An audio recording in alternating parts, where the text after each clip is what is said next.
ততই কমে যাচ্ছে, খুন নুনের চাইতে সস্তা হয়ে যাচ্ছে। রাসূল করিম সাল্লাল্লাহু আলাইহি ওয়াসাল্লাম পশু পাখি কীটপতঙ্গকে পর্যন্ত দয়া করতে বলেছেন, তাদেরকে পর্যন্ত অকারণে এবং অন্যায়ভাবে হত্যা করতে নিষেধ করেছেন। প্রিয় ভাই বোন আমার, রাসূল করিম সাল্লাল্লাহু আলাইহি ওয়াসাল্লাম বিভিন্ন হাদিস থেকে বোঝা যায় মানুষ হত্যা আল্লাহ সুবহানাহু ওয়া তাআলার কাছে এত জঘন্য অপরাধ যে এর পরিমাণ যখন পৃথিবীতে ভয়াবহ আকারে বাড়তে থাকবে, আল্লাহ সুবহানাহু ওয়া তাআলা পৃথিবীর এই সংসারকেই গুটিয়ে নেবেন। কিয়ামতের পূর্ব মুহূর্তে হত্যার পরিমাণ ভয়াবহ আকারে বেড়ে যাবে এবং যে হত্যা করছে সে নিজেও জানবে না সে কেন হত্যা করছে, যাকে হত্যা করা হচ্ছে তিনিও জানবেন না তাকে কেন হত্যা করা হচ্ছে। আল্লাহ সুবহানাহু ওয়া তাআলা মানুষ হত্যার বিচারকে অত্যন্ত গুরুত্বের সাথে কিয়ামতের দিন করবেন। রাসূল করিম সাল্লাল্লাহু আলাইহি ওয়াসাল্লাম ইরশাদ করেছেন, সহিহ বুখারী এবং মুসলিম একযোগে বর্ণনা করেছেন যে আল্লাহ সুবহানাহু ওয়া তাআলা কিয়ামতের ময়দানে মানুষের মধ্যকার যে পাওনা দেনা সেগুলোর হিসাব নিকাশ শুরু করার শুরুতে একেবারে প্রথমেই মানুষ হত্যার বিচার দিয়ে তারপর শুরু করবেন। আমলের ক্ষেত্রে সালাতের হিসাব দিয়ে আল্লাহ সুবহানাহু ওয়া তাআলা হিসাব নেওয়া শুরু করলেও মানুষের মধ্যকার বিবাদমান যে সমস্ত বিবাদ, যে মানুষের পারস্পরিক হক অধিকার নিয়ে যত বিচার হবে সেগুলোর ভেতরে মানুষ হত্যার বিচার দিয়ে আল্লাহ সুবহানাহু ওয়া তাআলা বিচার শুরু করবেন। রাসূল করিম সাল্লাল্লাহু আলাইহি ওয়াসাল্লাম অন্য এক হাদিসে ইরশাদ করেছেন, যাকে হত্যা করা হয়েছে কিয়ামতের দিন সে আল্লাহর কাছে হত্যাকারীকে উপস্থিত করে বলবে, আল্লাহ তাকে জিজ্ঞাসা করুন সে আমাকে কেন হত্যা করেছে, কি কারণে আমাকে হত্যা করেছে। আল্লাহ নবী সাল্লাল্লাহু আলাইহি ওয়াসাল্লামের বিভিন্ন হাদিস থেকে, কোরআনের বিভিন্ন আয়াত থেকে পরিষ্কারভাবে বোঝা যায় আল্লাহর সঙ্গে শিরক করার পরেই সবচেয়ে বড় অপরাধের তালিকায় উঠে আসে অন্যায়ভাবে কাউকে খুন করার অপরাধটি। রাসূল করিম সাল্লাল্লাহু আলাইহি ওয়াসাল্লাম এ সম্পর্কে যত হাদিস বলেছেন সেগুলোকে বলে শেষ করা কঠিন। আজ আমাদের কাছে খুন অত্যন্ত স্বাভাবিক একটি বিষয়। দু একটি খুনের ঘটনা আমাদেরকে তেমন কোনো টাচই করে না। এমন কোনো হত্যাকাণ্ডের ঘটনা ঘটে যা চাঞ্চল্য সৃষ্টি করে, তাহলে সেটাই কেবলমাত্র আমাদেরকে কিছুটা টাচ করে। আমাদের কাছে বিষয়টা গা সওয়া হলে কি হবে, আল্লাহ সুবহানাহু ওয়া তাআলার কাছে সেটি মোটেও সহনীয় নয়। বাইহাকির এক বর্ণনায় নবী সাল্লাল্লাহু আলাইহি ওয়াসাল্লাম ইরশাদ করেছেন, লা জাওয়ালুদ দুনিয়া আহওয়ানু আলাল্লাহি মিন কাতলি মুমিন। আল্লাহ সুবহানাহু ওয়া তাআলার কাছে গোটা পৃথিবী ধ্বংস হয়ে যাওয়া এই বিষয়টি যতটা জঘন্য, একটি মানুষের জীবনহানি হওয়া, একটা মানুষ খুন হওয়া তার চাইতে বড়। অতএব আমাদের কাছে, আমাদের সমাজে, আমাদের মিডিয়ার চোখে দু চারটি খুন স্বাভাবিক খুন, দু চারটি হত্যা এগুলো খুব স্বাভাবিক বিষয় হলে কি হবে, আল্লাহর কাছে সেটি মোটেও স্বাভাবিক নয়। বুখারীর অন্য এক বর্ণনায় নবী সাল্লাল্লাহু আলাইহি ওয়াসাল্লাম ইরশাদ করেছেন, লা ইয়াজানাল মুমিন ফি ফুসহাতিন মিন দীনিহি মা লাম ইউসিব দামান হারাবা।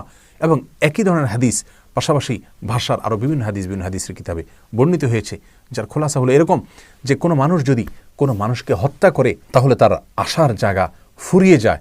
আর যদি মানুষ হত্যা ছাড়া অন্য কোনো অপরাধ মানুষ করে আল্লাহর সঙ্গে শিরক করা ছাড়া, তাহলে সেক্ষেত্রে মানুষের আশার জায়গা আর ফুরায় না। অতএব আল্লাহর কাছে মানুষ হত্যা করা অত্যন্ত জঘন্য অপরাধ।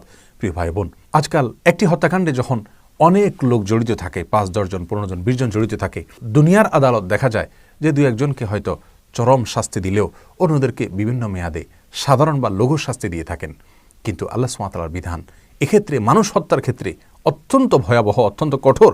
রাসূল করিম সাল্লাল্লাহু আলাইহি ওয়াসাল্লাম ইরশাদ করেছেন, তিরমিজিতে হাদিসটি বর্ণিত হয়েছে যে গোটা পৃথিবীর সমস্ত মানুষ, এমনকি আসমানে যারা বসবাস করে তারাও যদি একত্র হয়ে সকলে মিলে নবমণ্ডল এবং ভূমণ্ডলের সমস্ত মানুষ যদি একত্র হয়ে একজন মানুষকে হত্যা করে, আল্লাহ সুবহানাহু ওয়া তাআলা ওই একটি খুনের বদলায়, একটি খুনের শাস্তি স্বরূপ গোটা নবমণ্ডল এবং ভূমণ্ডলের সমস্ত মানুষকে জাহান্নামে দিতে পর্যন্ত কার্পণ্য করবেন না।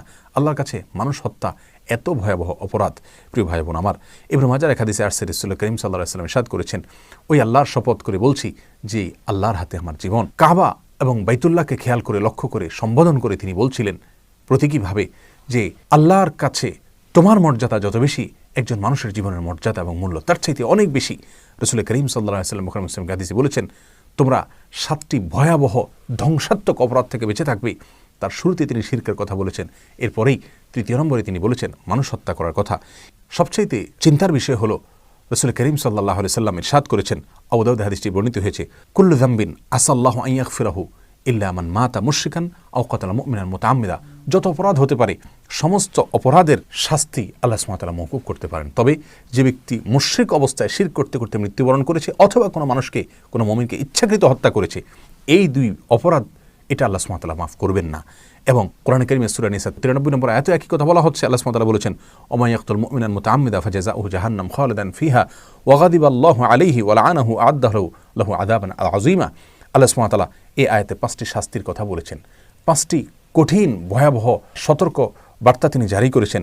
কোনো মানুষকে ইচ্ছাকৃতভাবে যদি কেউ হত্যা করে তার বিপরীতে তার ভিতরে 1 নম্বর হলো তাকে জাহান্নামে দেওয়া হবে, দ্বিতীয়ত তাকে সেখানে চিরকাল রাখা হবে, তৃতীয়ত আল্লাহ সুবহানাহু ওয়া তাআলা তার প্রতি রাগান্বিত হবেন, চতুর্থত আল্লাহ সুবহানাহু ওয়া তাআলা তার প্রতি অভিশাপ নাজিল করবেন, পঞ্চমত আল্লাহ সুবহানাহু ওয়া তাআলা তার জন্য কঠোর এবং ভয়াবহ শাস্তির ব্যবস্থা করে রাখবেন। মানুষ খুনের এই ভয়াবহ অপরাধ, এটা যদি আমাদের সমাজের খুনিরা জানতো, এর কি চরম শাস্তি আল্লাহ সুবহানাহু ওয়া তাআলা দিবেন সেটা যদি জানতো, তাহলে কোনোদিন তারা খুনের ধারে কাছেও যেত না। সূরা মায়েদার 32 নম্বর আয়াতে আল্লাহ সুবহানাহু ওয়া তাআলা বলেছেন, মান কাতালা নাফসান বিগাইরি নাফসিন আও ফাসাদিন ফিল আরদি ফাকান্নামা কাতালান নাস জামিআ, যে ব্যক্তি কোনো মানুষকে অন্যায়ভাবে হত্যা করলো, সে যেন গোটা বিশ্ব মানবতাকে হত্যা করলো। আল্লাহ সুবহানাহু ওয়া তাআলা আমাদের সকলকে শুভ বুদ্ধির জন্য উদয় হয় সেই তৌফিক দান করুন। আমাদের সমাজের প্রত্যেকটা মানুষের জীবনের নিরাপত্তা আল্লাহ সুবহানাহু ওয়া তাআলা আমাদেরকে দান করুন। সুবিচার যেন আমরা নিশ্চিত করতে পারি, আল্লাহ তাআলা সেই শক্তি সামর্থ্য আমাদেরকে দান করুন। এবং নিরীহ যে সমস্ত মানুষরা নিহত হচ্ছে, তাদের পরিবারের জন্য সান্ত্বনা হলো, এই দুনিয়াতে যদি তারা বিচার নাও পান, ইনশাআল্লাহ আল্লাহর আদালতে তারা অবশ্যই বিচার পাবেন এবং কঠোর শাস্তির মুখোমুখি খুনিকে হতে হবে। আল্লাহ সুবহানাহু ওয়া তাআলা আমাদের সকলকে আল্লাহর ভয়ে সমস্ত অন্যায় কাজ থেকে বিরত থাকার তৌফিক দান করুন এবং একটি সুষ্ঠু শান্তিপূর্ণ সমাজ আমাদের সকলকে আল্লাহ সুবহানাহু ওয়া তাআলা নসিব করুন।